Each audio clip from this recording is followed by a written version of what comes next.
Hi Virgo, welcome to your July 2017 Astro update. It's Raina here. If I sound a little breathy, it's because it's late at night and I'm trying to not make too much noise. So, not trying to make an ASMR video particularly, but I am kind of keeping my voice down. So, in July, I really see for you a spiritual awakening. And you have these planets that are going to be in the 12th house. And the 12th house is your opposite sign, Pisces natural house. You rule the 6th house of health, and Pisces rules the 12th house, which is ruled by Neptune, can be considered a place of confusion and disillusion. In other words, there is no solid self. There are no borders or anything like that. And the end result is something that has to do with you perhaps having to contend with some things that are not really easy to put your finger on. And I recently had this experience, and I still have been having residual effects from it. I have to check my chart some more to see if I'm dealing with it in some other sense. But I had some 12th house activity, and I was like, why am I thinking about these things? I was having these memories that went back a very long time ago, and it felt very melancholy because I could see that time was slipping away, but it really was that this no longer was, the impermanence aspect of it. And so you may be having these little hits of insight or wondering, like, what is this feeling I'm having? What is this memory coming from? Because the 12th house can be repressed memories. Past lives naturally deal with repressed memories a lot of times.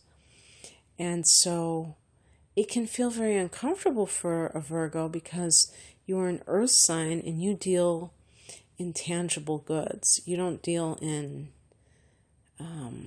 twin flames and things that go bump in the night. You deal with things that are very, you can hold in your hand, and they're very practical. So, Venus on the 4th of July goes from Taurus to Gemini.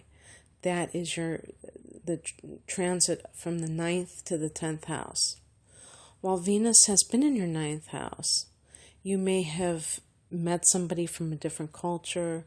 If you traveled, you may have fallen in love overseas in that place. Venus in the 9th house can be very good for matters related to academia. But then it goes into your 10th house, and it's all about how you look to superiors, how you look to the public. And it's good. It's good. When you have Venus, it's like this aura of attraction that other people kind of just glom onto you or just feel bewitched by you. In the 10th house, Venus can bring some sort of bonus or raise. It can bring a promotion because you're so charismatic. And Mercury goes from the 11th house to the 12th house. You may be much more talkative and social with friends for the, coming in from late June. And then on the 5th, it's almost like it just comes to a grinding halt, and you may be a lot more solitary.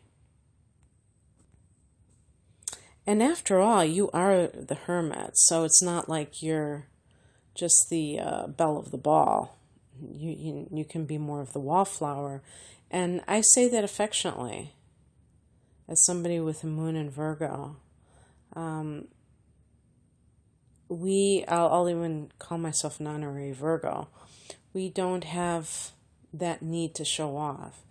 And so you may not care about being by yourself. But in the 12th house, Mercury can overthink things. Memories may come up that you thought were buried, and they come up for you for your review, for your cleansing them of their power if they were negative emotions. Mercury in the 12th house is something for you to really prepare for in advance in terms of maybe having activities that you're going to go to, even if you don't feel like socializing. Perhaps you can go by yourself and do things so that you're not in a situation where you're too isolated and you're too much of a worrywart about certain things that you can't even control anyway. But I definitely think that hibernation mode is where you're at, and this is normal. This happens every year around this time or in August too, because Leo is your 12th house.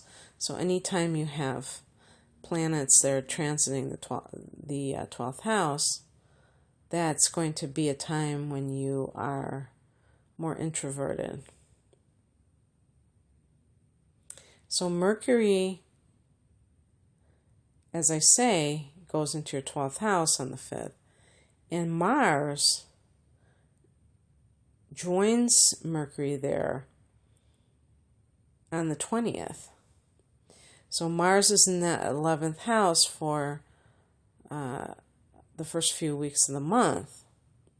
Mars in the 11th can indicate having conflicts with friends.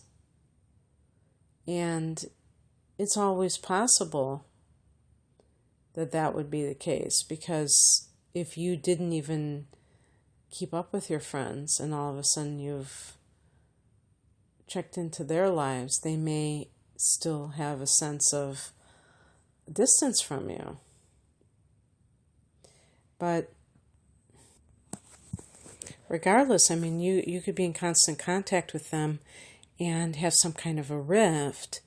And Mars in the 11th can also be about long-term goals and pursuing them rigorously. And then Mars goes into the 12th on the 20th, and you're in monk mode, and you may be kind of even reconsidering some of those ambitions that Mars represents and the 11th house represents. You might be thinking, why am I beating my head against the wall? If it's some kind of a job in a very competitive field, you may feel like you're just constantly in it for the thrill of the hunt, rather than make sure that whatever job you're doing, it's something that you really love to do. You may have heard the expression, if you do that, if you find what your life path is all about, you'll never work a day in your life. So when Mars is in that 12th house, it is going to feel kind of pent up. Meditation, Hatha Yoga, is very good for dissipating excess energy. So the sun goes into your 12th house on the 22nd of the month. And so the sun there, it's like, you've heard that expression, bleach is the best disinfectant. Well, the sun in the 12th house will spotlight issues or secrets that have yet to surface. It's like shining that light on things. The full moon is on the 9th of the month, and it falls in your 5th house of romance. So for Virgo people who have met somebody in the recent past, and maybe you are friends, or maybe you just so happen to already be dating, you may have a revelation about them, especially with that 12th house activity. That may, who knows, maybe it'll even be related to, did we know each other in a past life? Is this person my twin flame or my soulmate? For some people, they may decide to end a dating relationship, and for others, they may have a platonic friend that they want to turn into something more.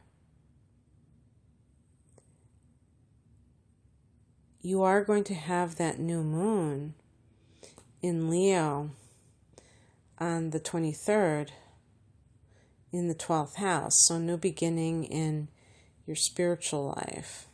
What kind of things can you do to make you feel more balanced and whole? What kind of practices, what kind of attitudes do you want to have? That's the possible intentions to set at the time of that first new moon in Leo. And I have to find out about Black Moon Lilith.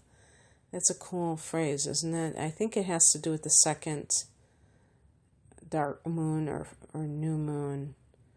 And maybe that's a very potent time, but that would be at the solar eclipse in August. So for you to have the North Node, Virgo, in your 12th house, that can be